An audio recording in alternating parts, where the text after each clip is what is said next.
ശോഭാ സുരേന്ദ്രൻ അങ്ങനെ വായിൽ തോന്നിയത് പറയുന്ന ആളല്ല. ഓരോ രാഷ്ട്രീയ പ്രവർത്തകനും മനസ്സിലാക്കേണ്ടത് നമുക്കില്ലാത്ത അറിവ് കൂടുതൽ കൈകളിലുള്ള മനുഷ്യരുമായി ചർച്ച നടത്തിക്കൊണ്ട് ആ അറിവ് നേടിയതിന് മാത്രം സംസാരിക്കുക, അതാണൊരു ഇത്. നിങ്ങൾ എന്നോട് കാർഷിക ഗവേഷണ വകുപ്പിൽ പുതിയ ഏത് മരുന്ന് ഉൽപ്പാദിപ്പിച്ചിട്ടുണ്ട് എന്ന് മാധ്യമ സുഹൃത്തുക്കൾ എന്നോട് ചോദിച്ചാൽ എനിക്ക് ഈ നിമിഷം ഉത്തരം പറയാൻ പറ്റില്ല. പക്ഷേ ശോഭേജി അതവിടെ വിട്ടുകളയില്ല.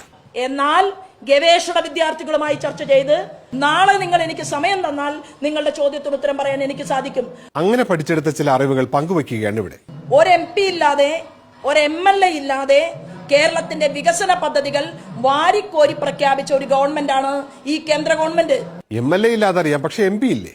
അപ്പൊ നമ്മുടെ സുരേഷ് ഗോപി. ഒരു MP ഇല്ലാതെ, ഒരു MLA ഇല്ലാതെ. ഇനി ഡൽഹിയിലെ ജനസംഖ്യയെ പറ്റി ശോഭേജ് പഠിച്ചെടുത്ത ചില അറിവുകൾ.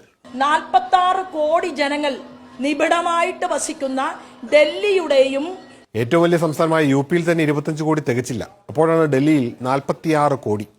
ഈ 46 കോടിയോളം വരുന്ന ജനങ്ങൾ ജോലി സാധ്യതയുടെ അടിസ്ഥാനത്തിലും പ്രത്യേകമായി ഒരുമിച്ച് കൂടി ജീവിക്കുന്ന ഒരു പ്രദേശം. 46 കോടി വിട്ടൊരു കളിയില്ല. ഡൽഹിക്കാരൊന്ന് ക്ഷമിക്കണം. ഡെയിലി മീററ്റിൽ നിന്ന് ഡൽഹിയിലേക്കും, ഡൽഹിയിൽ നിന്ന് മീററ്റിലേക്കും അങ്ങോട്ടും ഇങ്ങോട്ടും യാത്ര ചെയ്യുന്നത് കോടാനുകോടി മനുഷ്യരാണ്. ഈ കോടാനുകോടി ഡൽഹി മീററ്റ് റൂട്ടിൽ ഇങ്ങനെ യാത്ര ചെയ്യുകയാണ്. അവിടെ ഒന്നും വീട്ടിൽ ആരും ഇരിക്കാറില്ല. ടർട്ടിൽ ടൂറിസത്തെ കളിയാക്കി.